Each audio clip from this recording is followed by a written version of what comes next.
अस्सलाम वालेकुम। आज के इस लेक्चर में जो हम डिस्कस करेंगे वो इक्वेशंस के कुछ एमसीक्यूज हैं। क्वाड्रेटिक इक्वेशन, इसमें नेचर भी है आपके पास, इसके अलावा क्यूबिक इक्वेशन के रूट भी हैं टॉपिक में। तो तकरीबन 10 एमसीक्यूज है आपके पास, जिसे मैं आपको हर वीडियो में बता रहा हूँ। इंशाल्लाह फिर अगले पार्ट के अंदर मज़ीद एमसीक्यूज इस चैप्टर के मैं आपसे डिस्कस करूँगा। तो स्टार्ट करते हैं लेक्चर। सबसे पहले अगर आपने चैनल को सब्सक्राइब नहीं किया है तो आप चैनल को सब्सक्राइब कर लें ताकि इस तरह की मज़ीद वीडियो आप तक बआसानी पहुंच सके। सबसे पहला सवाल है हमारे पास कि the product of roots of the equation 2y² - 7y + 8 = 0।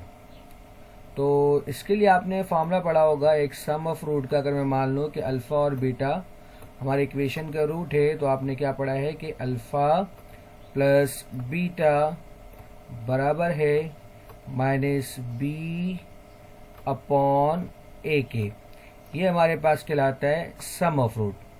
इसी तरह आपने एक और एक फार्मूला पढ़ा है कि अल्फ़ा मल्टीप्लाई बीटा यानी कि प्रोडक्ट ऑफ रूट, ये बराबर है आपके पास किसके, c/a के। तो ये दो फार्मूला आपने पढ़ा है। तो आपको यहाँ पर कह रहा है कि प्रोडक्ट ऑफ रूट बताओ। तो हम जानते हैं कि यहाँ पर जो 2 है वो a के बराबर है। इसी तरह -7 जो है आपके पास वो b के बराबर है, और जो यहाँ पर 8 है वो किसके बराबर है, c के बराबर है। तो जो हमारे पास प्रोडक्ट ऑफ रूट का फार्मूला है वो क्या है, c/a। c/a मीन्स हमारे पास क्या हो जाएगा, 8/2। तो 8/2 यहाँ पर ऑप्शन में है, तो इस टाइम क्या लगाएंगे, 8/2, और 8/2 हमारे पास 4 भी बन सकता है। नेक्स्ट एमसीक्यूज हमारे पास है, if omega is a cube root of unity then omega power of 32 किसके बराबर है। तो आप एक बात जानते हो कि जो ओमेगा क्यूब है वो आपका किसके बराबर होता है, 1 के। जब कभी भी ओमेगा की कोई भी पावर हो तो उसको आपको ब्रेक करना है किससे, ओमेगा क्यूब से। तो 32 को मैं लिख सकता हूँ ओमेगा की पावर 3। अब हम जानते हैं 3 के टेबल में 32 तो नहीं आता, लेकिन उससे कम कितना आता है, 30। अब 3 को हम किससे मल्टीप्लाई करवाएंगे जो 30 बनेगा, तो हम जानते हैं कि अगर 3 को हम 10 से मल्टीप्लाई करवाते हैं तो ये क्या बनता है, 30। और साथ में हम क्या लिख देंगे, मल्टीप्लाई बाय ओमेगा स्क्वायर। क्योंकि अब ओमेगा क्यूब किसके बराबर होता है, 1 के।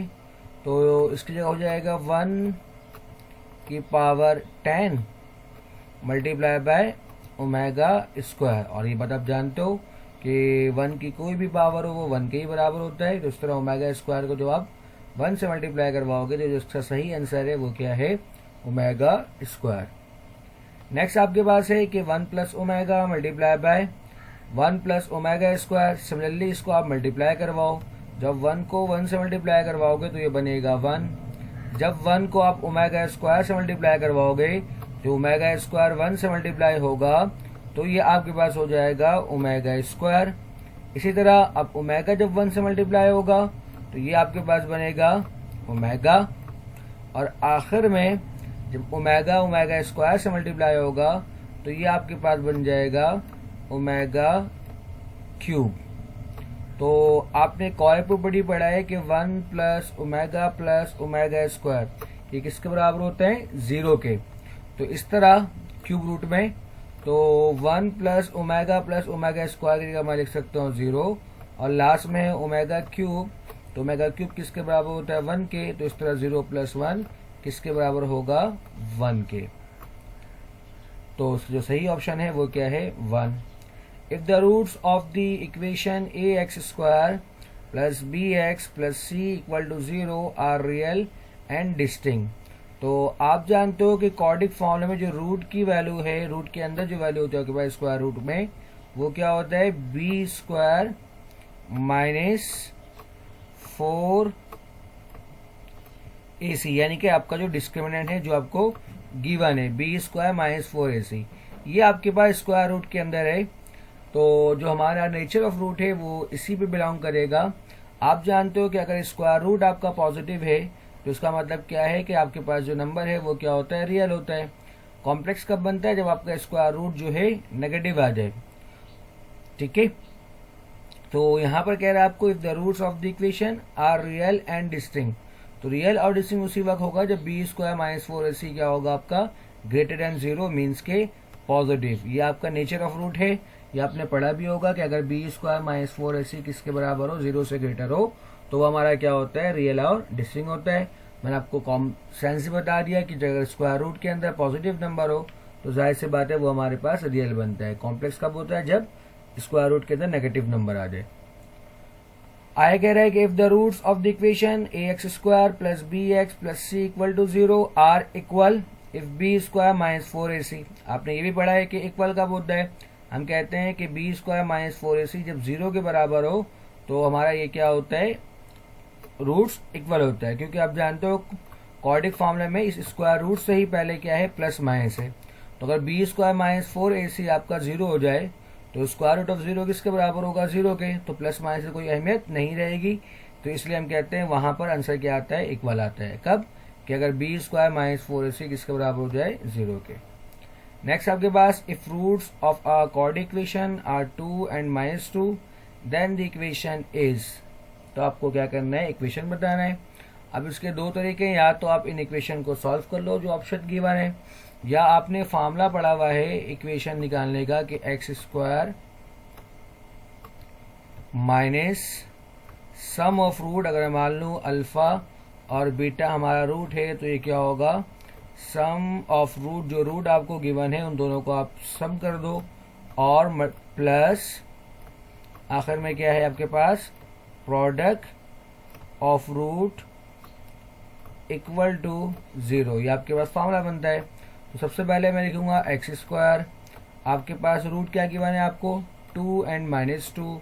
तो अब जब 2 और माइनस 2 लिखोगे तो 2 माइनस 2 साथ में क्या आएगा, इंटू एक्स, और आपको इन दोनों को मल्टीप्लाई भी करवाना है, यानी कि अल्फा बराबर हो जाएगा 2 के, बीटा बराबर होगा आपका माइनस 2 के। तो अब इसे मल्टीप्लाई करवाओ तो ये क्या बनता है, एक्स स्क्वायर, तो वैसे ही रहेगा। 2 से 2 आपका क्या हो जाएगा, कैंसिल, तो इसका मतलब ये हो जाएंगे 0। जिस आखिर में क्या बचेगा, प्लस माइनस 2 मल्टीप्लाई 2 4, यानी कि X square minus 4 equal to 0 इसका सही ऑप्शन है। नेक्स्ट इसी तरह आपके पास क्वेश्चन नंबर 7 है, if minus 4 and 8 are the roots of quadratic equation then the equation is, यानी कि अब जो आपको रूट गिवन है वो क्या गिवन है, माइनस 4 और 8 है। तो इसका मतलब ये हुआ कि मैंने आपको अभी बताया कि एक्स स्क्वायर माइनस, इन दोनों को आप ऐड करो, यानी कि 8 माइनस 4 इंटू एक्स, और आपको मजीद क्या करना है, मल्टीप्लाई, यानी कि प्लस 8 मल्टीप्लाई बाय माइनस 4, सही है ना, यानी कि सम ऑफ रूट और प्रोडक्ट ऑफ रूट। तो एक्स स्क्वायर तो वैसे ही रहेगा। अब जानते हो कि 8 माइनस 4 आपके पास कितना होता है, प्लस 4, तो प्लस माइनस, यानी कि ये आपके पास बन जाएगा माइनस 4x, और आखिर में क्या है, 8 मल्टीप्लाई बाय माइनस 4, यानी कि प्लस माइनस माइनस, और 8 मल्टीप्लाई 4 कितना होता है, 32। तो इस तरह जो आपके पास सही ऑप्शन बनता है वो क्या बनता है, X square minus 4x minus 32। Next आपके पास है if 3 is 1 root of X cube equal to 27 then the other 2 complex roots are. तो एक तरीका है जो आपके पास ऑप्शन यहाँ पर गिवन है, या तो इसको आप यहाँ इक्वेशन में पुट करो और वेरीफाई कर लो, या सिंपली आपको मैं कह रहा हूँ अगर एक रूट 3 है जो कि इसका रियल रूट है, तो जो बाकी इसके 2 रूट होंगे कॉम्प्लेक्स में वो 3 ओमेगा और 3 ओमेगा स्क्वायर होंगे। अगर पहला रूट 2 है तो अगला क्या है, 2 ओमेगा और 2 ओमेगा स्क्वायर। तो एक सिंपल सा पैटर्न है। तो यहाँ पर क्या कह रहा है आपको कि पहला रूट क्या है, 3 है, तो लाजमी से बात है जो इसका बाकी जो 2 रूट होंगे वो क्या होंगे, 3 ओमेगा और 3 ओमेगा स्क्वायर होंगे। नेक्स्ट आपके पास है कि if 4 power of x plus 1 equal to 64, जब कभी भी हमारा वेरिएबल, जैसे हमें यहाँ पर दिख रहा है कि हमारा वेरिएबल पावर के पोजीशन पर है, तो हम कोशिश करते हैं कि बोथ साइड बेस को सेम बनाएं। तो हम लिख सकते हैं कि 4 की पावर x प्लस 1, और राइट साइड पर हमारे पास क्या है 64। 64 का मतलब क्या है हमारे पास कि 4 की पावर 3, ठीक है ना। तो सिंपली बोथ साइड अगर बेस सेम है तो हम जानते हैं अगर बेस बराबर है आपस में तो लाजमी पावर भी आपस में क्या होंगे, बराबर। तो इसका मतलब क्या है कि मैं लिख सकता हूं कि अगर पावर आपस में बराबर है तो x प्लस 1 जो है हमारा वो किसके बराबर हो जाएगा, 3 के। तो सिंपली आप सॉल्व कर लो, +1 है जब राइट साइड पर जाएगा तो -1 हो जाएगा, और 3 - 1 कितना होता है 2। इस तरह जो x की वैल्यू आपके पास वो किसके बराबर हो, 2 के। या आप इस 2 को यहाँ पुट करो तो x + 1 है तो ये जाएगा 2 + 1, यानी कि 2 + 1 3, 4 की पावर 3 किसके बराबर होता है 64 के। दोनों ही तरीके से ये वैलिड है। Question number 10, if alpha and beta are the roots of equation x² - 3x + 4 = 0, then alpha plus beta. मैंने आपको भी बताया था कि alpha plus beta mean sum of root आपसे पूछ रहा है, और सम ऑफ रूट का फॉर्मूला क्या होता है, -b/a। तो आपको दिख रहा है यहाँ पर x² कोफिशिएंट 1 है, तो यहाँ पर a जो है आपका वो किसके बराबर है, 1 के बराबर है, और जो कि x के साथ -3 है तो हम कह सकते हैं जो हमारा b है वो किसके बराबर है, ये बराबर है -3 के। तो इस तरह फॉर्मूला क्या है, -b बराबर किसके है, -3 के, और a किसके बराबर है आपका, a बराबर है 1 के। तो इस तरह माइनस माइनस आपके पास क्या बन जाएगा, +3, और डिवाइड बाय 1 है तो अब जो हम जानते हैं नीचे हम 1 को शो नहीं करते हैं। तो इस तरह हमारे पास जो इसका सही ऑप्शन होगा वो क्या है, नन, यानी कि 3, ठीक है। सम ऑफ रूट -b/a, तो इस तरह हमारे पास ये क्या बनेगा, इसका आंसर 3 बनेगा। तो उम्मीद करता हूँ कि आज का लेक्चर आपको समझ में आया होगा। वीडियो देखने के लिए शुक्रिया। अल्लाह हाफिज।